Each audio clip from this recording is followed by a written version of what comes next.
유튜브 노음성황사에서 수험생활에 대한 많은 이야기부터 한국사에 대한 재밌는 이야기까지 더 많은 것들을 확인하실 수 있습니다. 구독, 좋아요, 알람 설정 부탁드립니다.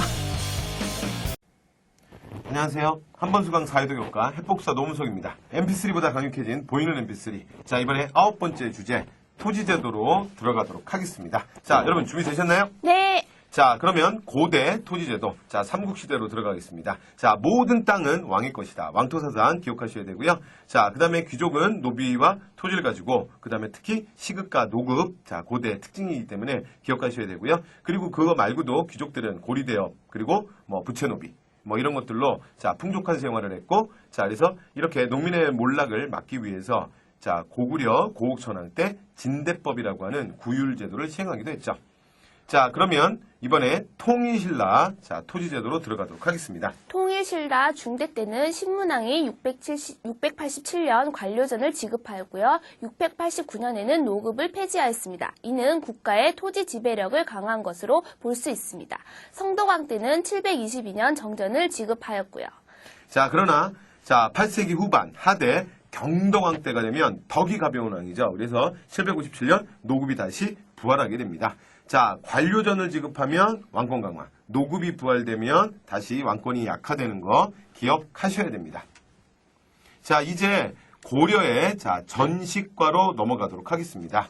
자, 태조 건국 초기에 940년 역분전을 지급하는데, 자, 이건 개국 공신들에게 경기에 한해서 농공행상격으로 지급을 했고 전시가 제도의 모체가 된다는 거 기억하셔야 됩니다. 경종 976년 시정 전시과는 현직 퇴직 관리에게 간품의 인품을 반영하여 지급하였고요. 공복 제도와 역분전 제도를 토대로 전국에 지급하였습니다. 이때 특징으로는 무신 위주의 지급을 들 수 있습니다.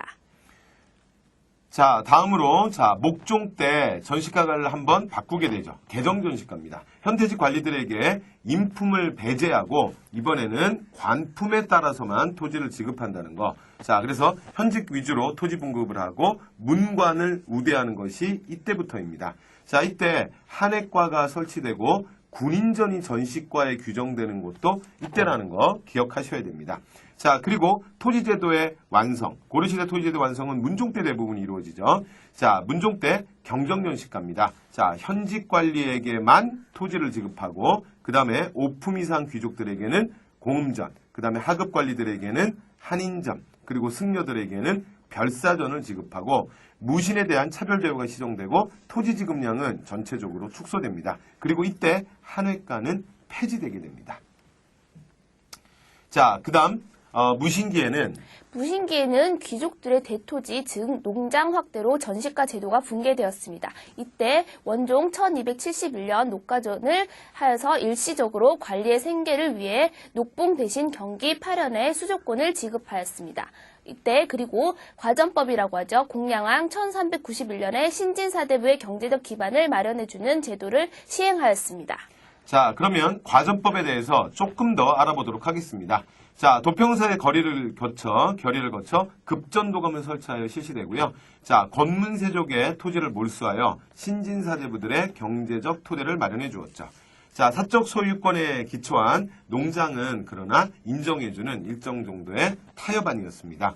자, 수조권은 일단 전체적으로 100% 국가가 환수하고요. 자, 그리고 나서 재분배를 하는데 경기사전의 원칙에 의해서 경기도만 사전으로 분배를 합니다. 자, 이런 걸 통해서 국가재정을 확보하고 신진사대부들의 경제적 기반을 확보했다는 거 기억하셔야 되고요. 자, 두 번째, 문란해진 소유권 문제. 자, 이건 불법적 소유권은 국가가 100% 환수합니다. 자, 그래서 경작권을 보장해주고, 농민에게 경작시켜서 농민의 지위를 향상시키죠. 자, 그러나, 불법성이 보이지 않는 이제 토지에 대해서는 소유권을 인정해줍니다. 자, 그러나 이후에 대토지가 확대되면 안 되니까, 거기에 대한 방법으로 병작 반수는 원칙적으로 금지시켰습니다.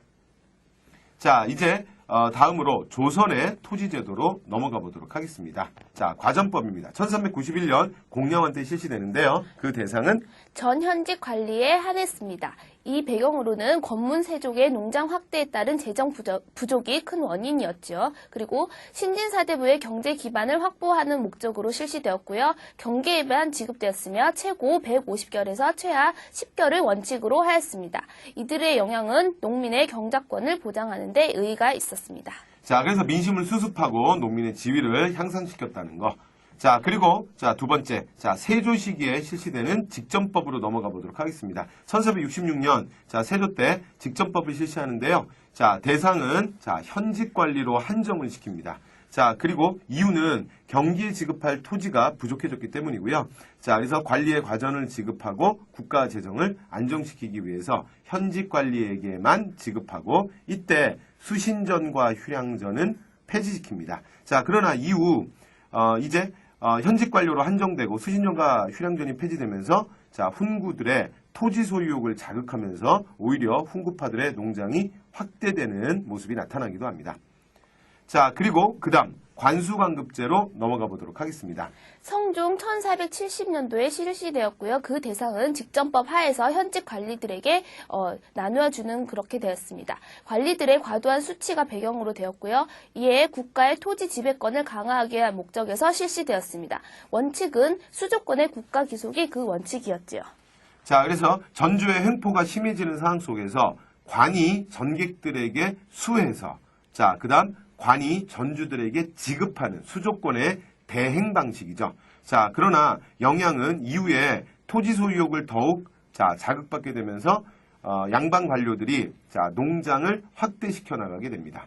자, 그리고 최종적으로는 16세기 명종 때 직전법을 폐지하게 되죠. 그러면서 현물록봉제로 바뀌게 됩니다. 이제 전주정객제라고 하는 것은 사라지는 거죠. 자, 이렇게 해서 토지제도에 대한 주요한 사항들을 저희들 정리 다 했습니다. 당신의 믿음을 응원합니다.